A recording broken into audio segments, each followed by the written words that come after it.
Hello, it's the Friday Talkie. It is just too bloody hot in my little room to do a Friday Talkie in there. So I'm taking a leaf out of Retro Replay's book. Leaf, page, something. I suppose leaf is appropriate given where I am. And I'm going to do the talkie in the woods. I'm somewhere out near Clumber Park, just outside Worksop, and this is technically part of Sherwood Forest. I see no men in tights, but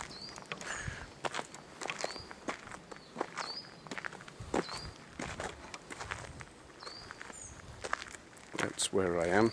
Look, see, trees, lots of them. It's very nice here. It's one of my favourite places around here.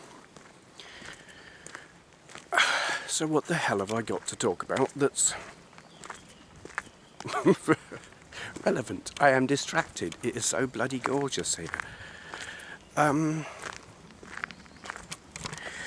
think a follow-up to, well, I did a CD32 review. At that point I hadn't really played it a lot. I hadn't developed a fully developed opinion. How's that for poor grammar? Having played it for a couple of weeks now, I have a bit more of a clue what it's about, what it's like. And it is an interesting machine, piece of kit, whatever you want to call it. And in some ways it's exactly what I thought it was. And in some ways it's not. And what the hell do I mean by that? Could you be any more vague, Steve? The hardware is exactly what I thought it would be. It is an Amiga 1200 with the keyboard ripped out and a CD-ROM drive built in. I don't know what's down there. Actually, I don't know what's along here either. Yeah. Amiga 1200, basically. What I didn't really know was the kind of software that I would expect to find on it. And in that sense, it's actually kind of... I knew there would be a lot of shovelware. I knew it was mostly going to be 1200 games that had just been shoehorned, slapped onto a CD-ROM with some bits of extra video footage, which in reality the extra video footage or CD music they put on the games adds very little in terms of value. Rise of the Robots certainly works better on CD-ROM than 13 floppies, and it doesn't make any sense at all on a cartridge. But things like, well, I was going to say Microcosm, but again, Microcosm wouldn't work if it wasn't on the CD, really, unless it was again, a mass of floppies. The thing is, the streamed video cutscenes add nothing. I skip them all when I can. So, yeah. But that's not really it. I think what surprised me was just the lack of variety. That there's a mass of platformers, one or two strategy games, a few point-and-click adventures, a couple of shooters. Not many shooters, actually. That quite surprised me. So I think for a person back in, what year was it released? 90, whatever it was. If they'd bought a CD32 then, I think they would have been disappointed. If I'd bought one back then, I would have been disappointed. However, things are different now. Apart from the fact that you can get all of the CDs for it online, should you choose to do that. It makes you know, if you were paying for those, you'd be pretty pissed off. I don't know what they charged for them. I saw in comments on my Rise of the Robots video, someone said £70. God, did it cost that much? Yeah, but now when you can download them all, it is much better value for money. It's a thing worth having. But the other thing that you didn't have back then that you have now are the compilation ISOs that you can download should you choose to do that. Masses, hundreds and hundreds of Amiga games slapped onto a CD. And there are several of them, quite a few actually. And they make it a much more appealing proposition. I do think back in the day it's not that the hardware didn't make sense, it's the developers just weren't there for it. By the time the CD32 was out, the big developers had pretty much abandoned the Amiga. I mean, EA, they'd jumped ship, and that was back when EA weren't even the Empire of Evil that they are now. I say they jumped ship, I assume they had. I don't remember exactly what time they stopped developing for it, but you know, your big developers and publishers had already gone onto the PC and Japanese consoles. So you were left with pretty much everything for the Amiga, and thus the CD32 was indie. And while there were one or two gems, a lot of the software from that era, while it has some really, really nice qualities to it, is kind of unprofessional, sort of unfinished. Like it hasn't been play tested. The physics aren't quite right, the play mechanics, the way some character jumps, the AI on certain characters, all that kind of stuff. The details weren't polished enough, and that can make or break a game. And there is this feeling with a lot of the games that I played, it was just like, this isn't finished.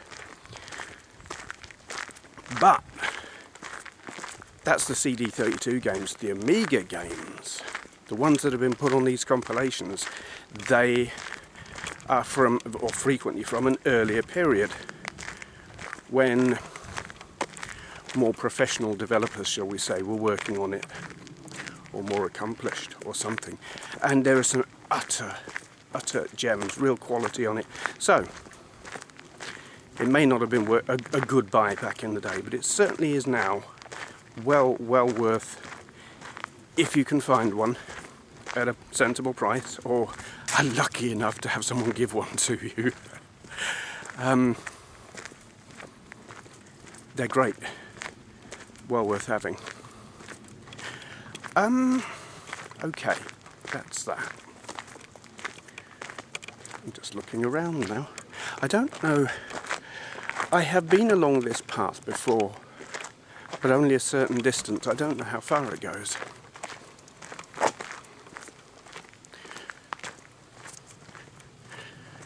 It's quite tree-filled.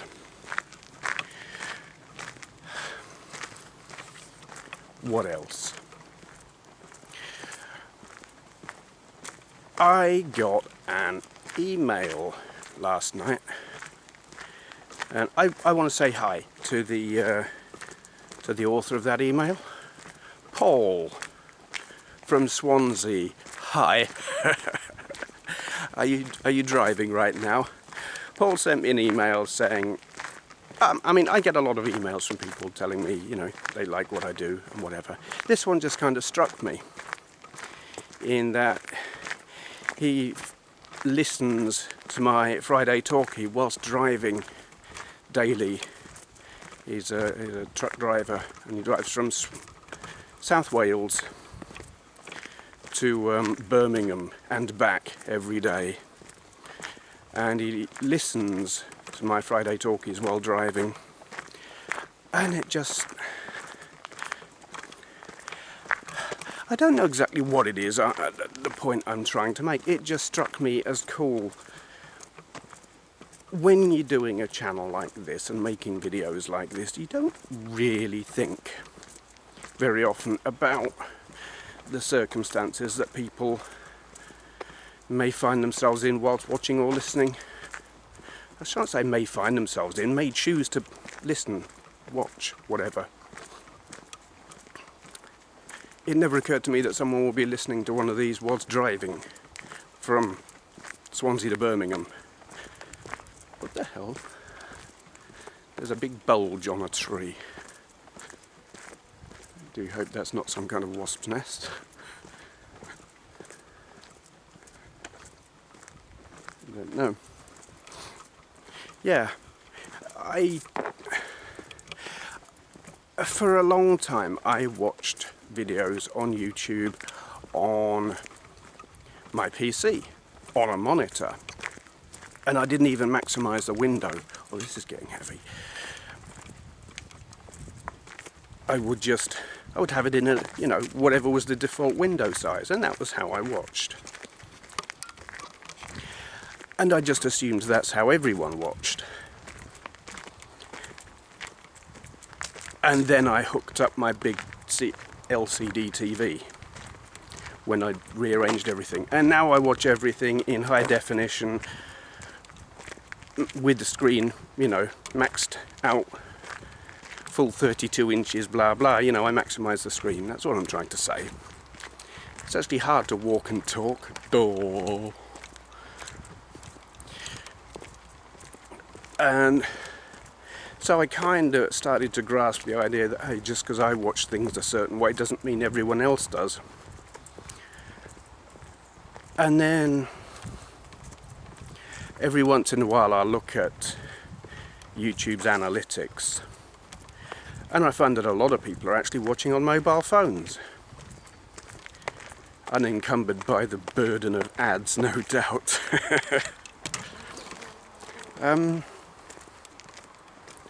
But it still never occurred to me that anyone would be watching whilst, well, or listening anyway. I'm sure he's not watching while he's driving. You know, it struck me. You never quite know who, why, where someone is watching. I don't know what to conclude from that. I don't know, you know, does that mean it doesn't really mean make your videos in a different way. It doesn't. It's just, I suppose it does mean you can't. It's like I was resistant to upgrading to HD for a long time. I'm near a road. Yeah, I resisted upgrading to HD for a long time because I was watching in a small window and standard definition worked just fine. I couldn't see the sense in it. You know, if you upgraded that to high definition, what the hell difference would it make? Didn't occur to me until well, several people complained saying, hey, we're watching on an LCD and this looks shite. And my reaction was, buy me a camera then. But in the end I went and bought one myself. Oh, hot. Yeah, you just never know.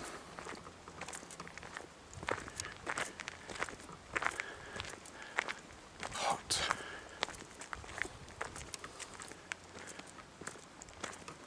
I don't know where this comes out or goes or anything. I am thankfully just walking in a straight line. There are lots of paths branching off. Ferns.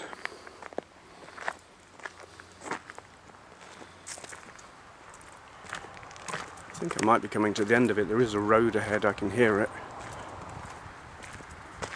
Or is this path turns? Probably get back to where I came from and find my car isn't there anymore. That wouldn't be good. Anyway, so I have another topic.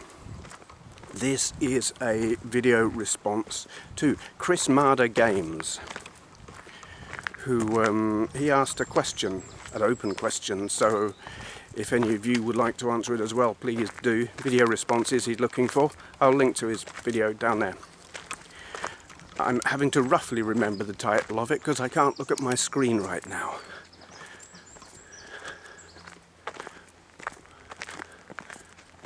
Oh, I seem to have come to the end of the path. There's a road right in front of me. There's a car park. I'm going to have to turn around. Anyway, chrismadagames asks the question, can you please a number of different audiences on the same channel? That's boring, don't want to be near a road. Turning round now. Can you please a number of different audiences on one channel.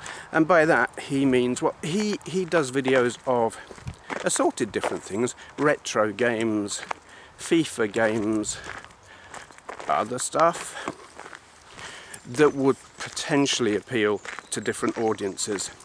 And it's an interesting question, and one several people have asked me, you know, is it worth doing it all on one channel, or should you do different channels? Because, as some of you will know, I've got 4 channels, and there is a reason for doing that, but I don't know if my logic on it is sound. If you've got a channel where you're just doing, hey, retro gaming, you never know, someone might do one like that, and then you do something completely different, will people watch? I don't think that's the right question, in my view. I think the question is, if you've got a channel that does a specific thing, and then you do something different, say you're doing retro games and then you do, I don't know, one that's not retro games, the question to ask is not will people watch, but will you lose anyone? And I think that can come down to the proportion of different content that you're doing. Like, I do a retro or gameplay video once a day. One a day, weekdays. Well, it's 4 a week really, isn't it? Monday through to Thursday, retro video gameplay. And then on Friday, you get this. I get about 3 times as many viewers on these as I do on gameplay videos. And if I could do them every day like this, I would, but I just can't, and gameplays are easy. And I possibly have a different audience for them. But they do fit on the same channel. It is mostly about retro. This can vary a bit. Sweating. But if I were, well, I have an Android gaming channel. That's probably the closest one to this. Android games. There are some people who watch this channel who will watch the Android games as well. I haven't done any in a while. That channel stalled with me for various reasons. I will pick it up again. But anyway, I decided to do them on a separate channel because the plan was not that I would bring my audience from here to there, but that I would be appealing to an entirely different audience. Retro gamers are not entirely likely to be Android gamers. Some will be, but most not. So I knew I was only going to do 1 video a week on there, maybe 2 at absolute best. And I figured, if I put them on this channel and I attract people who are just into Android gaming to this channel, they would find their inboxes, their subscriptions boxes, flooded with retro game videos and Friday Talkies, which they didn't subscribe for. They subscribed for Android videos. Now, if I was doing 1 of these a week, say 1 retro gaming video a week and 1 Android gaming video a week, that would be fine.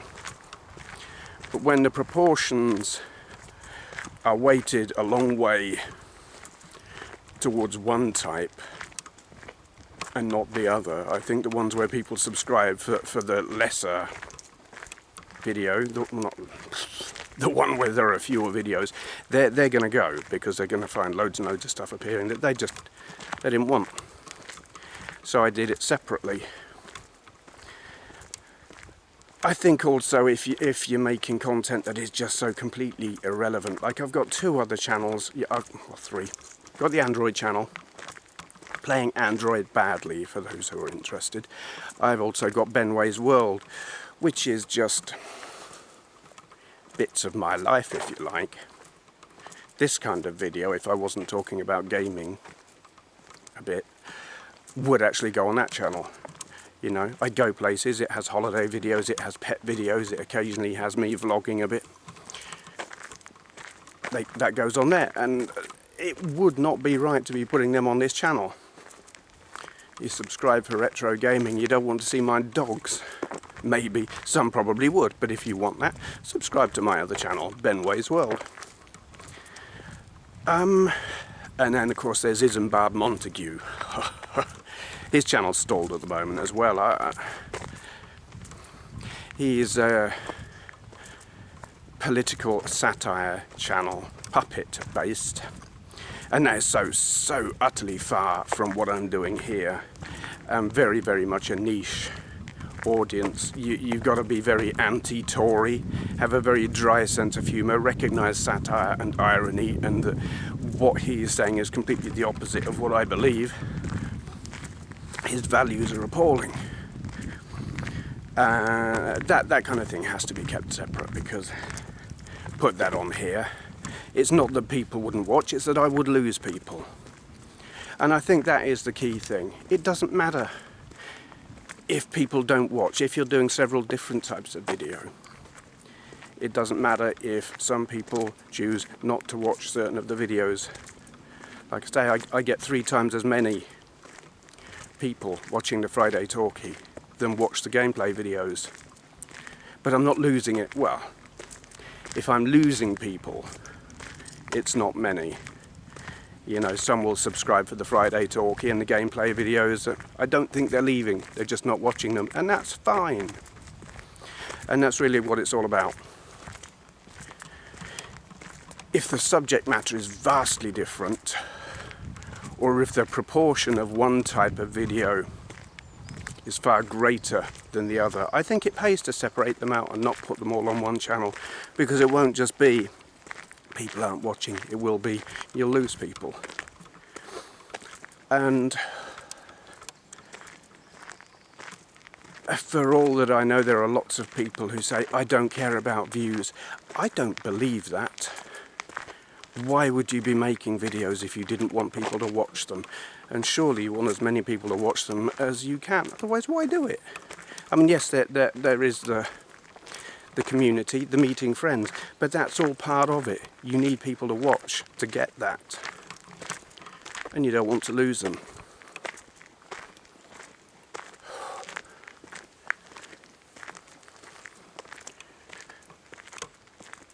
Butterflies. Don't see many of them these days. Back in the 70s, tons of them. Not so much now.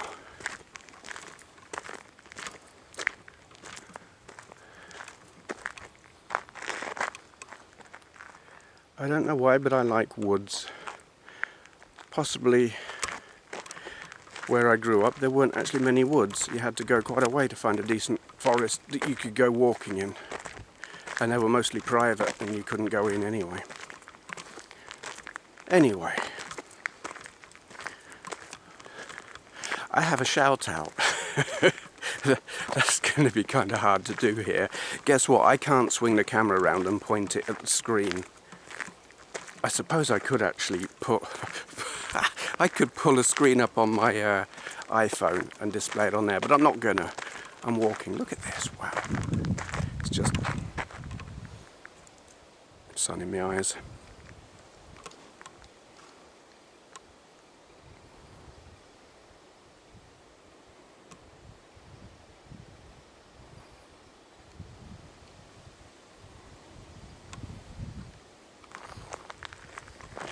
It just looks great.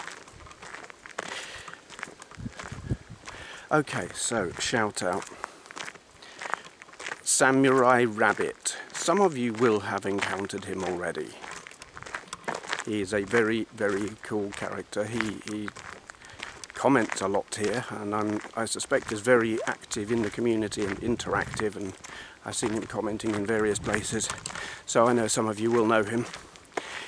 He is doing PC gaming, which mostly I don't watch, but every now and then I come across a channel and I make an exception, and he is one of them. What is it that I like about his channel? It's not that it's PC gaming. Mostly I just don't give a crap. But it's the quality. He is doing game reviews of assorted different games. Because I can't pull the screen up now, I can't tell you what games. They are fairly varied. I think he does multiple videos on each game, if I remember rightly. He can correct me if I'm wrong. Because walking along here I can't remember. But it's the quality of the commentary. He is informative and concise and direct and precise. This is an intelligent guy who knows how to talk. There is a professionalism to his videos. If I had to compare him to anyone, and in a sense I'm doing him a disservice, his manner of speaking reminds me, and maybe it's his voice, of Total Biscuit, but he's not an arrogant twat like Total Biscuit. Watch me get flooded now by trolls and flamers. There is no arrogance that you would get with said other game reviewer. Someone behind me. Several people behind me. Yay. At least I won't get run over. I can see them coming.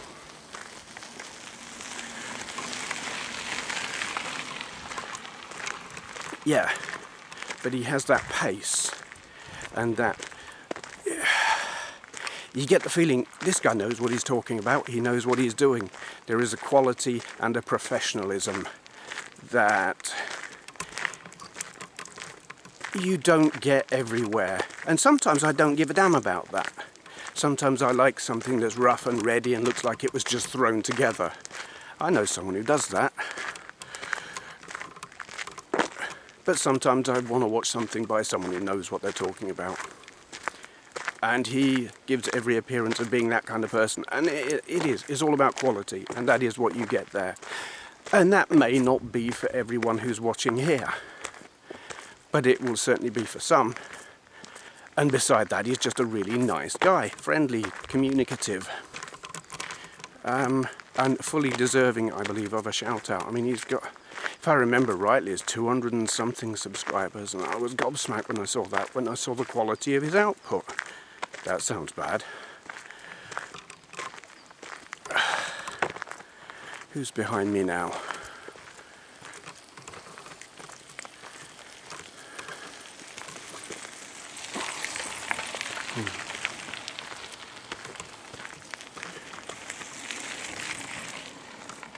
Wow, it's getting busy around here.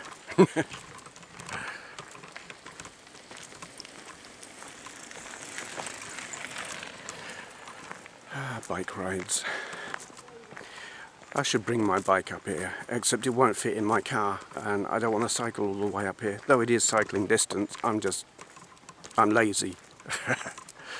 And I like walking, and I don't think I'm fit enough for cycling. Wow, dripping. It's so hot. Yeah, so that is your shout out, TheSamuraiRabbit. Go check out his channel, and if you like it, subscribe, because that's what it's all about.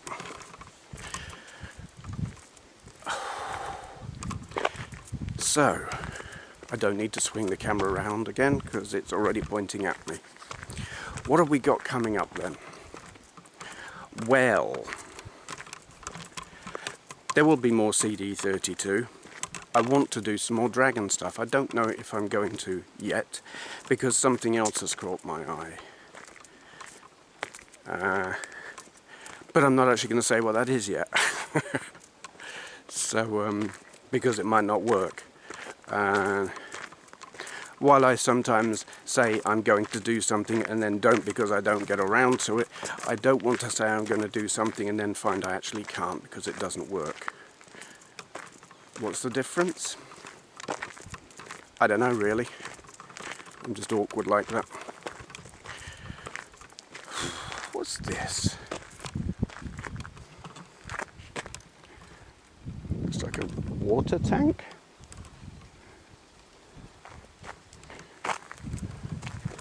I don't know what is...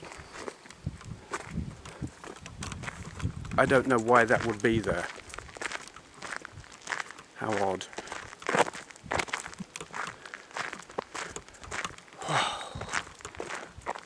I'll check this path out another time. Can you see that? Yeah, maybe. There are several... the path splits off here in several different directions. What's this?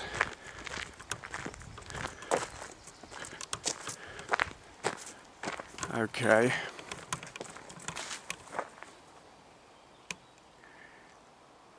Dover, 504 miles. Inverness, 786 miles. Okay.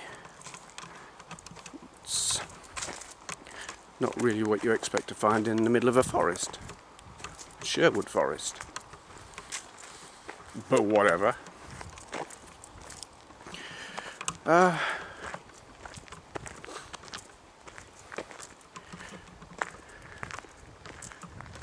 know if I've got anything else to tell you.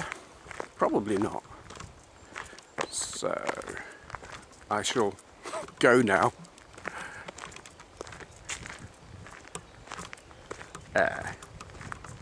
Dog crap. Nice. Alright, that'll do. Thank you for watching.